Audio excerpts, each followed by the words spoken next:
రైతులు తమ వ్యవసాయ పద్ధతుల విధానంలో మార్పులు చేసుకుంటున్నారు. తక్కువ శ్రమతో ఎక్కువగా లాభాలు పొందే విధానాన్ని అలవర్చుకుంటూ ముందుకు పోతున్నారు. ఇందుకోసం ప్రధాన పంటలో అంతర పంటల్ని వేస్తూ ప్రకృతి విధానంలో సాగు చేస్తున్నారు. ఈ విధానాలనే పాటిస్తూ ప్రకాశం జిల్లాకి చెందిన ఓ రైతు 4 ఎకరాల్లో మిశ్రమ పంటలు సాగు చేస్తూ ఏడాది పొడవునా దిగుబడులను తీస్తున్నారు. తక్కువ పెట్టుబడితో అధిక లాభాలు పొందుతున్నారు.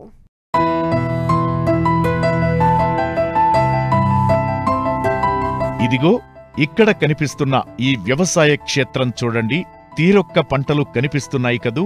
ప్రధాన పంటగా శనగను సాగు చేస్తూ అందులోనే 3 రకాల అంతర పంటలు వేస్తూ బార్డర్ క్రాప్గా మరో 2-3 పంటలున్న ఈ వ్యవసాయ క్షేత్రం ప్రకాశం జిల్లా నాగలుప్పాడు మండలం పోతవరం గ్రామంలో ఉంది.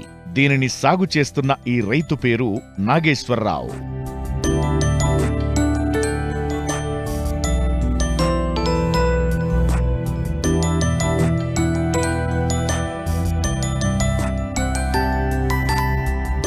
రైతు నాగేశ్వరరావు గతంలో రసాయన ఎరువులతో సంప్రదాయ పంటల సాగు చేసేవారు.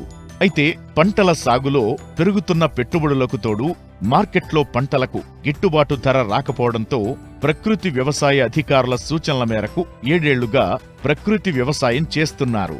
అయితే ఈ రబీలో ప్రధాన పంటగా శనగను వేసుకుని అందులో అంతర పంటలుగా ప్రొద్దుతిరుగుడు, ఆవాలు, కొత్తిమీర లాంటి పంటలను వేసుకున్నారు. బార్డర్ క్రాప్గా జొన్న, మొక్కజొన్న లాంటి పంటలను సాగు చేశారు. వీటిని పూర్తిగా ప్రకృతి విధానంలో సాగు చేయడం వలన పెట్టుబడులు తగ్గడమే కాకుండా నాణ్యమైన దిగుబడులు వస్తున్నాయి. అంతేకాదు అంతర పంటలతో అదనపు ఆదాయం వస్తోందని రైతు ఆనందం వ్యక్తం చేస్తున్నారు.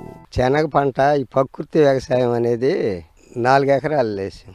అది ఖర్చు పెరిగిపోయి పొలాలు ఈ కౌళ్ళు ఈ కట్టలేక చాలా ఖర్చు అవుతుంటే వీళ్ళు ఇక్కడ మా కాడి రజత వీళ్ళుండి ఇది చేయమన్నారు. జీలగలు జనుములు అప్పుడు ఎదబెట్టాము ఆ నవధాన్యాలన్నీ.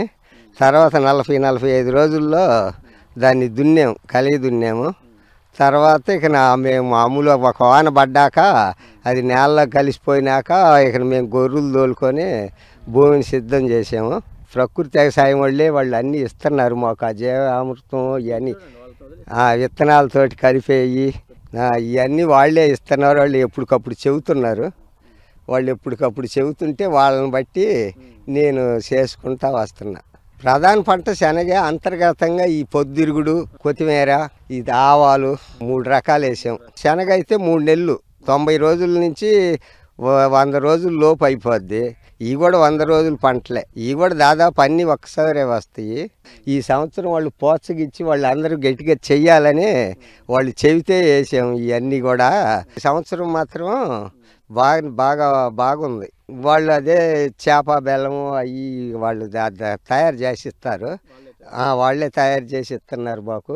అది తీసుకొచ్చి మేమే కొడుతున్నాం. 2 మోట్లు పైన స్ప్రే చేసాం బలానికి, గ్రోత్కి, మొక్క పుష్టిగా ఉండటానికి. ఇప్పుడు ఈ పొద్దురుగుడు ఇలాంటి వేసిన వల్ల శనగ మీద హైట్లో చూస్తుంటే ఆ రెక్కల పురుగులు అయ్యి ఆ హైట్లో ఉండేప్పుడు వాటి మీదనే ఉంటున్నాయి. కానీ పురుగులు శనగ మీద కోలటంలా పచ్చ పురుగు కానీ అవి గుడ్లు పెట్టే పురుగులు వాటి మీద గుడ్లు పెట్టి అక్కడే ఉంటున్నాయి. అందువల్ల అంతర పంటలు ఈ ఎత్తులో మనం ఇప్పుడు వేసుకుంటే మనకు అది ఉపయోగకరంగా ఉండయి మనకు. అందువల్ల మనకు ఈ నీళ్ళ మందులు ఈ కొట్టే పని లేదు కదా. ఏం పొలం దీంట్లో నీళ్ళ మందులు వేయలేదు కదా. మేము నీళ్ళు అసలు మాది మెట్ట పంట, మెట్ట మీద ఆధారపడటమే. మాకు నీళ్ళు అవసరం లేదు. ఒక దశలోనేమో పచ్చ పురుగు పడిద్ది, ఒక దశలో లద్ది పురుగు పడిద్ది. అయిగా వాళ్ళు అట్లా పెట్టారు, వాటిల్లో అంటుకుంటున్నాయి ఆ పురుగులు. ఖర్చు ఒక 5,000-6,000 బాడిగా అవుతుంది. దున్ని ఇవన్నీ ఖర్చు అయ్యిద్ది. ఒక 35,000-40,000 ఖర్చు అయ్యిద్ది ఎకరానికి. ఇప్పుడు 20,000 ఖర్చు ఉంటుంది మాకు. ఇక ఇప్పుడు కోత ఇవన్నీ ఖర్చు ఎకరానికి 5,000 అట్ట ఖర్చు ఉంటుంది. కోసిన మిషన్ వేసిన 5,000 ఉంటుంది, కోసిన 5,000 ఉంటుంది. 40,000 ఖర్చు వచ్చింది ఎకరానికి. అది రేటును బట్టి ఇప్పుడు రేటు 9,000, ఇప్పుడు 7,000 ఉంది. నిరుడు 9,000కి అమ్మాము. ఈ సంవత్సరం 7,000-6,000 ఉంది. నేను ఈ మొత్తం మీద 1 క్వింటా అవుతాయి అనుకుంటున్నా పొద్దురుగుడు. శనగలు అవుతాయి 7 క్వింటాలు 8 క్వింటాలు అవుతాయి. ఆవాలు ఏమన్నా ఒక 25 కేజీలు. అవి ఆవాలు తక్కువ కదా, అది వీటంత పంట దిగుబడి రాదు. కింటా వచ్చి 7,000. ఇప్పుడు 6,500 7,000. 7 ఏళ్ళు 49,000.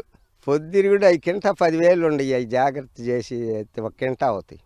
ఇంకా అందరు కనుక ఇదే పద్ధతిలో ఉంటే ఇంకా బాగుంటుంది, ఫలితాలు బాగా వస్తాయి అంటున్నారు. వాతావరణం ఎప్పుడు మారుతుందో తెలియదు. ప్రతికూల పరిస్థితులు ఎలా ముంచుకొస్తాయో ఊహించలేం. ఏ తెగులు ఎప్పుడు ఏ పంటను ఆశిస్తుందో అంచనా వేయలేం. ఎంత నష్టం కలిగిస్తుందో బేరీజు వేయలేం. వీటన్నింటికీ ఒక్కటే పరిష్కారం: ప్రధాన పంటలు సాగు చేస్తూనే అంతర పంటలు సాగు చేయడం. వీటితో భూసారాన్ని పెంచుకోవచ్చు, చీడపీడల నుంచి ప్రధాన పంటలను రక్షించుకోవచ్చు. కాలం కలిసి వస్తే 2 పంటల నుంచి ఆదాయం పొందవచ్చు. అంతర పంట సాగుతో పెట్టుబడి ఖర్చులు తగ్గుతాయి. అందుకే ఇప్పుడు ప్రకాశం జిల్లా ప్రకృతి వ్యవసాయ విభాగం వారు రైతుల చేత ప్రధాన పంటలో అంతర పంటలను ప్రకృతి విధానంలో సాగు చేయిస్తూ రైతుల ఆర్థిక అభివృద్ధికి తోడ్పడుతున్నారు. మేము 8 ఇయర్స్ జర్నీలో న్యాచురల్ ఫార్మింగ్లో ప్రతి పంటలో కూడా క్రాప్ జామెట్రీస్ని ఫాలో అవుతూ ప్రతి పంటలో కూడా అంతర పంటలను ప్రమోట్ చేస్తున్నాము. ఎందుకంటే న్యాచురల్ ఫార్మింగ్లో one of the main principal 365 days green cover ఉండాలి, పాలీక్రాపింగ్ మెయింటైన్ చేయాలి. దానిలో భాగంగానే బెంగాల్ గ్రామ్లో అంతర పంటలు వేయించడం జరిగింది. గత సంవత్సరం నుంచి స్టార్ట్ చేశాము. గత సంవత్సరం తక్కువ ఏరియాలో, అంటే జిల్లా మొత్తం చూసుకుంటే ఒక 50-60 మంది మాత్రమే ఈ మోడల్ వేయగలిగారు. కానీ ఈ సంవత్సరం sunflower, mustard, coriander, border, jowar, bajra వీటిని ప్రమోట్ చేశాము. బయోడైవర్సిటీ కూడా ఒక 20 టైప్స్, ఒక 1 kg 2 kg అలా కూడా వేయించాము. ఇదేంటంటే బెంగాల్ గ్రామ్కి ఎటువంటి ఇబ్బంది రాదండి. బెంగాల్ గ్రామ్ మధ్యలో ఒక ట్రాక్టర్ తిరిగినప్పుడు ఆ మధ్యలో ఉన్న గ్యాప్లో లైన్ సోయింగ్ చేసుకున్నారు కొంతమంది ఏమో ట్రాక్టర్ మధ్యలో ఉన్న ఆ సీడ్ల మధ్యలో ఉన్న ఆ ట్యూబ్ తీసేసి వాళ్ళు అక్కడ ఉండి వెళ్ళేటప్పుడు ఒకరో వచ్చేటప్పుడు ఒకరో అలా సీడ్ ప్లాన్ చేసిన దానిలో వచ్చిందే మీరు ఈ ఫీల్డ్లో చూస్తున్నారు. రో వైజ్ వస్తుంది, 9:1 వస్తుంది ఒక దగ్గర, 8:1 వస్తుంది ఒక దగ్గర. ఇలా చేయడం వల్ల ఏంటంటే బెంగాల్ గ్రామ్కి ఎలాంటి ఇబ్బంది ఉండదు, బెంగాల్ గ్రామ్ సేమ్ ఈల్డ్ వస్తుంది. దానికి ఎడిషన్ ఈ సన్ఫ్లవర్, మస్టర్డ్, కొరియాండర్ వస్తాయి, జోవారు, బాజ్రా కూడా వస్తాయి. లాస్ట్ ఇయర్ కేస్ స్టడీ ప్రకారం అయితే ఈ వేసిన వాళ్ళు, ఇంటర్ క్రాప్స్ వేసిన వాళ్ళకి 11 క్వింటాల్స్ ఆఫ్ బెంగాల్ గ్రామ్ వచ్చింది, సన్ఫ్లవర్ 50 kgs వచ్చింది, మస్టర్డ్ 100 kgs వచ్చింది, జోవారు 70 kgs వచ్చింది, కొరియాండర్ 50 kgs వచ్చింది. ఇవన్నీ కూడా ఎడిషన్ ఫార్మర్కి అడిషనల్ ఇన్కమ్తో పాటు సాయిల్ ఎన్రిచ్ అవ్వడము, క్రాప్ డైవర్సిటీ మెయింటైన్ చేస్తే మైక్రోబియల్ యాక్టివిటీ కూడా ఇంకా పెరుగుతుంది, మైక్రోబియల్ పాపులేషన్ కూడా పెరుగుతుంది అనేది కాన్సెప్ట్. కాబట్టి రైతుకి ఎలాంటి ఇబ్బంది లేకుండా మనం ఇన్పుట్ కాస్ట్ తగ్గించడంతో పాటు అదనపు ఆదాయాలు కూడా రప్పించడం అనేది మెయిన్ కాన్సెప్ట్ అండి. దానిలో భాగంగా ఈ బెంగాల్ గ్రామ్లో చాలా సక్సెస్ఫుల్గా, అంటే ఈ నాగులుప్పలపాడు మండల్లోనే ఈ ఇయర్ ఒక 40-45 క్యాడర్ ఈ మోడల్ వేశారు. 200 అబౌవ్ యూనివర్సల్ మోడల్ వేశారు. యూనివర్సల్ మోడల్ ఏంటంటే రైతులు ఇలా చేయడానికి లైన్ సోయింగ్ అలా ఒప్పుకోకపోతే సీడ్ ట్రీట్మెంట్ టైంలోనే ఇదే సీడ్ మిక్స్ చేస్తున్నాము. ఇప్పుడు ఈ బెంగాల్ గ్రామ్ అయిపోయిన వెంటనే కూడా అండి ఈ నేలని ఇలా ఖాళీగా ఉంచాం. ఈ వచ్చిన రెసిడ్యూస్ అన్నీ కూడా, క్రాప్ రెసిడ్యూస్ అన్నీ కూడా ఫీల్డ్ మీద స్ప్రెడ్ చేస్తాము. దాంతోపాటు నవధాన్యాలు పెలటైజేషన్ చేసి వేసేస్తాము, ఖాళీగా అయితే ఉంచాము. ఎప్పుడైతే చిన్న రెయిన్ రిసీవ్ చేసుకుంటామో మనము అప్పుడు అవి జర్మినేట్ అవుతాయి.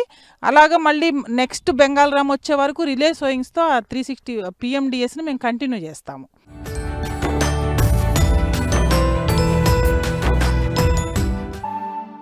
విజయవంతమైన పంట ఉత్పత్తికి అత్యంత ముఖ్యమైనది విత్తనం. సాగులో ఎనలేని ప్రాధాన్యత విత్తనానిది. నాణ్యమైన విత్తనం నాటితే సగం దిగుబడి సాధించినట్లే అన్నది ఆర్యోక్తి. కూరగాయల పంటల సాగులో కూడా విత్తనం ప్రాధాన్యత ఎక్కువే. ఉత్పత్తి ఖర్చులలో మరీ ఎక్కువ పాళ్లు తీసుకున్నప్పటికీ ఎరువులు, సాగునీరు, సస్యరక్షణ మందులు, శుద్ధి విధానాలు వంటి ఇతర ఉత్పత్తి కారకాల వాడుక సామర్థ్యం విత్తనంపైనే ఉంటుంది. నాణ్యమైన విత్తనమే సాగులో అధిక దిగుబడికి, ఆదాయం రాబడికి పునాది అని చెప్పుకోవచ్చు. అలాంటి నాణ్యమైన విత్తనాన్ని రైతు స్థాయిలో తయారు ఎలా చేసుకోవటం ఎలాగో ఇప్పుడు చూద్దాం.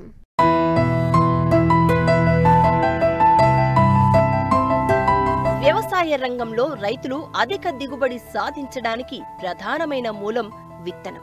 పంట దిగుబడి, మార్కెట్లో పంటకు డిమాండ్, లాభాలు మొదలైన అంశాలన్నీ మనం విత్తిన విత్తన నాణ్యత మీదే ఆధారపడి ఉంటాయి. కాబట్టి పంట ఉత్పాదకత పెంపుదలలో నాణ్యమైన విత్తనం కీలకమైనది. వివిధ పంటలలో ఇతర ఉత్పాదకత అంశాలను పరిశీలిస్తే కేవలం నాణ్యమైన విత్తనం వాడకం ద్వారానే 15 నుంచి 20% అధిక దిగుబడులను సాధించవచ్చని పరిశోధనల ద్వారా రుజువైంది. విత్తన నాణ్యత ఎన్నో అంశాలపై ఆధారపడి ఉన్నప్పటికీ జన్యుపరమైన, యాజమాన్యపరమైన కారణాలు విత్తన నాణ్యతను కాపాడడంలో ముఖ్య పాత్రను పోషిస్తాయి.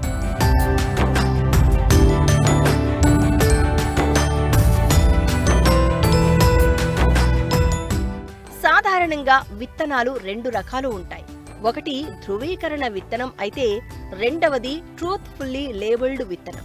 అయితే విత్తనం చట్టం ప్రకారం దేశంలో విక్రయానికి ఉంచబడిన ప్రతి విత్తనం ఖచ్చితంగా లేబుల్ ఉండాలి. అంటే విత్తన వివరాలతో కూడిన సమాచారం అన్నమాట.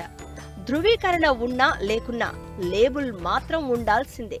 ధృవీకరణకు విత్తనోత్పత్తిదారుడు విత్తన క్షేత్రాన్ని ముందుగా నమోదు చేసుకోవాలి. ఆ తర్వాత అన్ని అంశాల్లో సంతృప్తి చెందిన తర్వాత లేబుల్ మంజూరు చేయడం జరుగుతుంది. ట్రూత్ఫుల్లీ లేబుల్డ్ విత్తనాల ఉత్పత్తిని ఆయా విత్తన సంస్థలే పర్యవేక్షించుకుంటాయి.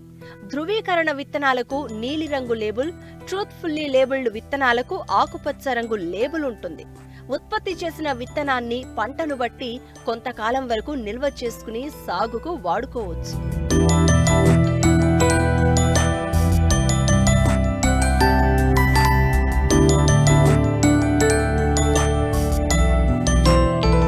రైతులు తమ స్థాయిలో విత్తనోత్పత్తికి సంకర రకాలను ఎన్నుకోరాదు.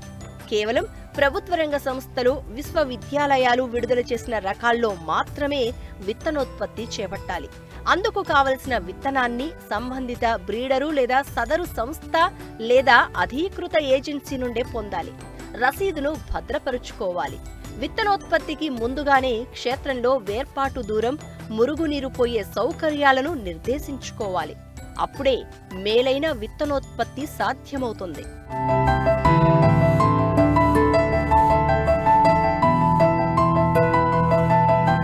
విత్తనోత్పత్తికి తెలంగాణ అత్యంత అనుకూలమైనది. ఇప్పటికే రాష్ట్ర వ్యాప్తంగా 15 నుంచి 25% భూములు విత్తన క్షేత్రాలుగా మారాయి. రాష్ట్రంలో సాగవుతున్న కూరగాయల్లో టమాటాను ప్రధాన పంటగా చెప్పుకోవచ్చు. చిన్న, సన్నకారు రైతులు ఎక్కువగా ఈ పంటనే సాగు చేస్తూ ఉంటారు. తమకు కావలసిన విత్తనాలను సొంతంగా ఉత్పత్తి చేసుకునే వీలుంది. విత్తన సేకరణకు బాగా ఎరుపుగా పండిన పండ్లను మాత్రమే ఎంచుకోవాలి. అలాగే వంగ పంటలో కూడా సూటి రకాలలో రైతులు సొంతంగా తమ స్థాయిలో విత్తనోత్పత్తి చేపట్టవచ్చు. ప్రస్తుతం రంగును బట్టి, ఆకారాన్ని బట్టి పలు సూటి రకాలు అందుబాటులో ఉన్నాయి. మరోవైపు బెండ ఉష్ణమండలపు పంట. వేడితో కూడిన వేసవిలో బాగా వస్తున్నప్పటికీ వెచ్చని తేమతో కూడిన కాలంలో కూడా పంట వస్తుంది. విత్తనోత్పత్తికి శంకు రోగాన్ని తట్టుకునే సూటి రకాలను ఎంచుకోవాలి. పూసా సవానీ, పంజాబ్ పద్మిని, పర్భని క్రాంతి రాష్ట్రంలో సాగు చేసే ఇతర సూటి రకాల విత్తనోత్పత్తికి ఎంచుకోవడం మేలు.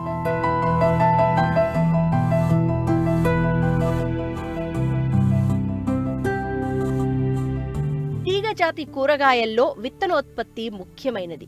తెలంగాణ రాష్ట్రంలో సోర, బీర, దొండ, పొట్లతో పాటు పచ్చిదోస, కూరదోస, గుమ్మడి, బూడిద గుమ్మడి వంటి రకాలు సాగవుతున్నాయి. రైతులు తర్వాత పంటగా వేసుకోవడానికి లేదా ట్రూత్ఫుల్లీ లేబుల్డ్ విత్తనాలుగా అమ్మేందుకు సొంతంగా విత్తనోత్పత్తి చేపట్టవచ్చు. విత్తనాల కోసం కోతకు బాగా పండిన పండ్లను మాత్రమే సేకరించాలి. సేకరించిన పంటలను ఎండబెట్టాలి. ఆ తర్వాత ఒకవైపు రంధ్రం చేయాలి. విత్తనాలు సేకరించాలి. పొట్ల, బీరలలో విత్తనం సేకరించవచ్చు.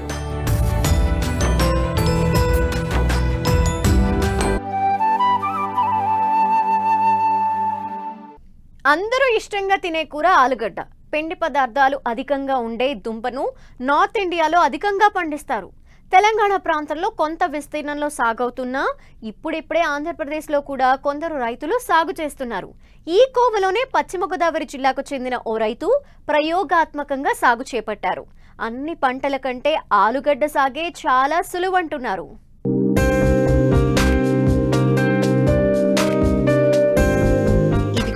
ఇక్కడ తవ్వుతున్న ఈ పంటను చూడండి. ఇదే ఆలుగడ్డ పంట. పశ్చిమ గోదావరి జిల్లా తాడేపల్లిగూడెం మండలం చిన్న తాడేపల్లి గ్రామానికి చెందిన రైతు వెంకటనారాయణ 40 సెంట్లలో ప్రయోగాత్మకంగా సాగు చేశారు. వాస్తవానికి తెలంగాణలోని మెదక్, రంగారెడ్డి, సంగారెడ్డి జిల్లాలో మాత్రమే కొద్ది విస్తీర్ణంలో బంగాళాదుంపను సాగు చేస్తారు. అది కూడా శీతాకాలంలో మాత్రమే. అయితే ఈ రైతు కూడా తన పొలంలో సాగు చేయాలన్న ప్రయోగం విజయవంతం కావడంతో భవిష్యత్తులో మరింత విస్తీర్ణం పెంచేందుకు సిద్ధమవుతున్నారు. నేను రబీకి ఫుక్రాజ్ అనే బంగాళదుంప రకం నాటానండి. డిసెంబర్ 14. బంగాళపు విత్తనం వచ్చి జహీరాబాద్ విత్తనం వచ్చి కేజీ వచ్చి ఇక్కడ ట్రాన్స్పోర్ట్తో సహా 30 రూపాయలు పడిందండి కేజీ. అంటే 6 × 53 క్వింటాల్లో విత్తనం పెట్టామండి. ఇది 40 సెంట్లు అండి. బంగాళదుంప సాగు వచ్చి దుక్కు బాగా దున్నుకోవాలండి. ఈ సింగిల్ సూపర్ ఫాస్ఫేట్ వేసుకుంటే భూమి గుల్లగా ఉండడానికి, దుంప బాగా పెరగడానికి అనుకూలంగా ఉంటుంది. తర్వాత ఏమో వేపపిండి, ఆముదం పిండి వేసాను. భూమిలో చెల్లింద బ్యాక్టీరియా తెగులు వాటికి ఆశించకుండా ఉండడానికి. నీటి సాంద్రత అండి డ్రిప్ ఇరిగేషన్ ద్వారా అయితే మనం అనుకున్న దిగుబడి వస్తుందండి.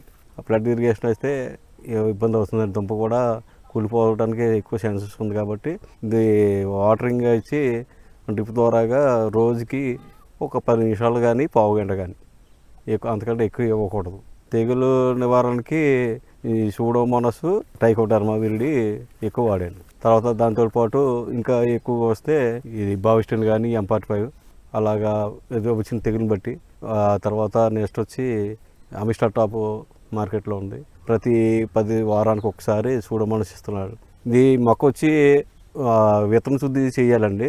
ఈ సూడోమోనాస్, ట్రైకోడర్మాతో పాటు కొంతమంది టాటా కంపెనీ వాడు కానీ లేకపోతే రెడామిల్ గోల్డ్ పర్ 1 గ్రాము లీటర్కి 1 గ్రాము కాడికి అలా విత్తనం శుద్ధి చేసుకోవచ్చు. 60 సెంటీమీటర్లకి ఒక దుంప పాతి పెట్టామండి. ఇటు వచ్చి 24 నుంచి 28 వరకు అంగుళాలు బోధికి కాపు వచ్చి నెల రోజులకి స్టార్ట్ అవుతుందండి. నాకు 8 టన్నులు రావచ్చండి. పెట్టుబడి ఇంచుమించు ఒక 40,000 అవుతుందండి. దిగుబడి వచ్చి నాకు 8 టన్నులు వస్తుందండి. 8 టన్నులు పోవాలి. ఒకవేళ దుంప పగిలిపోవడం కానీ ఆకుపచ్చ రంగులో ఉన్న దుంప ఇది ఎన్ని ఏరేసినా 1 టన్ను కాయ తీసేసినా దుంప తీసేసినా నికరం 7 టన్నులు నికరంగా వస్తుంది. రైతు కంటే అన్ని పంటల కంటే తేలికైన పంట బంగాళదుంప అండి. మొత్తం అన్ని క్రాప్లకి చూసుకుంటే అన్ని పంటల మీద తేలికైన బెస్ట్ పంట ఏంటంటే బంగాళదుంప నాకు తెలిసిన కాడికి. ఈ ప్రాంత భూమిలో తేమ తక్కువగా ఉండి చలి ఎక్కువగా ఉండడంతో ఆలుగడ్డ దిగుబడి బాగుంటుంది. స్వల్పకాలిక పంట కావడం, నీటి తడులు అంతగా అవసరం ఉండకపోవడం వల్ల రైతు సాగు చేపట్టారు. 80 నుండి 90 రోజుల మధ్యకాలంలో పంట చేతికి అందివస్తుంది. మడుల విధానంలో పంటను తీసే సమయంలో 20 రోజుల ముందే నీటి తడులను ఆపేస్తారు. పంట వేసిన సమయంలో మొదటి తడి ఇచ్చాక 20 రోజుల వరకు నీటి తడులు అవసరం ఉండదు. కాబట్టి మిగతా పంటలతో పోల్చితే తక్కువ సమయం, తక్కువ నీటితోనే పంట చేతికొస్తుంది. అంతేకాదు పెట్టుబడికి 3 లాభం వస్తూ ఉండడంతో రైతు ఆనందం వ్యక్తం చేస్తున్నారు.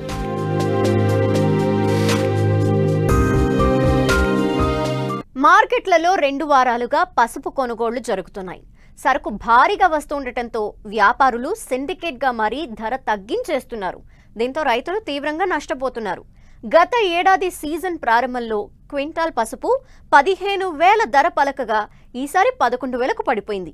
అసలే చీడపీడల వలన దిగుబడి తగ్గిందని రైతులు ఆందోళన చెందుతుండగా తగ్గిన ధర మరింత ఆందోళన కలిగిస్తోంది.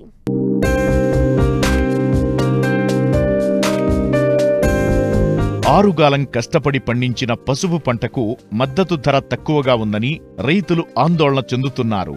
పసుపు పంటను సాగు చేయడానికి ఎకరానికి సుమారు ₹1,00,000 వరకు ఖర్చవుతుంది.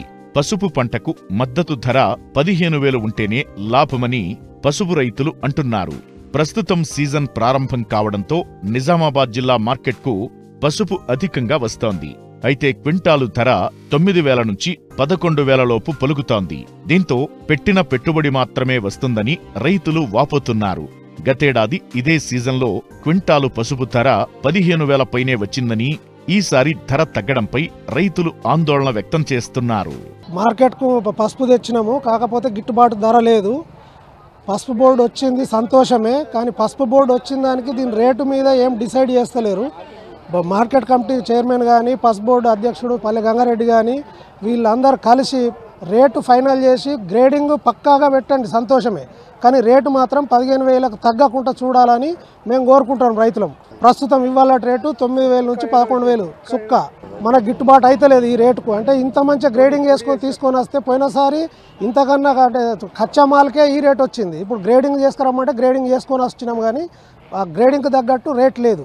రేటు మాత్రం 15,000కు తగ్గకుండా ఫిక్స్ చేయాల్సిందిగా తెలియజేస్తున్నాం. నేను 1 ఎకరం పసుపు తీసుకొచ్చిన. అయితే పోయినసారికి ఈసారికి చాలా డిఫరెన్స్ ఉంది. పోయినసారి వచ్చేసి 15 నుంచి 18,000 దాకా ఉంది. ఇప్పుడేమో రేట్ అయితే మొత్తం 10-11,000కు దాటుతలేదు. అయితే మరి పోయినసారి రేటు ఎందుకు ఉంది? ఈసారి అయితే పసుపు బోర్డు వచ్చింది. పసుపు బోర్డు వస్తే రేటు పెరగాలి కదా. పసుపు మాత్రం సుక్క ఎండబెట్టుకొని తీసుకొస్తున్నాం. సుక్క అంటే ఒక రాళ్ళలాగా ఉంది పసుపు, కానీ రేటు మాత్రం అంతంత ఉంది. దీని మీద గవర్నమెంట్ ఏదన్నా చూసి ఆలోచించి రేటు పెంచే విధంగా చర్యలు తీసుకోవాలని కోరుకుంటున్నాం. ఇప్పుడు ఎకరన్నర ఇక్కడికి పసుపు తీసుకొచ్చినాం, గిట్టుబాటు ధర అసలు లేదు.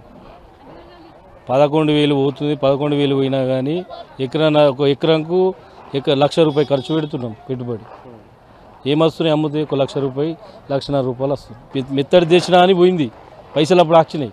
ఇప్పుడు మార్కెట్ ఆఫీస్ వాళ్ళు ఏమన్నారంటే సుక్క తీరని, సుక్క తీసుకొని వచ్చినాం, అయినా రేట్ లేదు. ఇది మాత్రం మాకు గిట్టుబాటు ధర కాదు. మినిమం నుంచి 15,000 నుంచి మీద ఉండాలి. పసుపు మాత్రం కనుమరుగయ్యే అవకాశం ఉంటుంది. నాది పోయింది 11,000 పోయింది. ఇప్పుడు 11,000 కొమ్ము పోయింది. మండ 9,500 పోయింది. అదేమో ఎకరాన దేశం 25 క్వింటాల ఉన్నది. దాన్ని పెట్టుబడి ఎంత, కూలీల కొరత ఎంత? ఒక్కసారి వచ్చి కూడా ఆఫీసర్లు అయినా చైర్మన్ అయినా పల్లెటూళ్ళకి వచ్చి ఒకసారి సర్వే చేసి చూడాలి. అక్కడ ఎట్లా ఏం పని చేస్తుర్రు, ఇది ఎంత కష్టం అవుతుంది, పసుపు ఎట్లా వండిస్తారు, ఎంత ఖర్చు ఉంటుంది, ఏం కథ అయినా గుర్తించాలా ఇది పసుపు విషయంలో.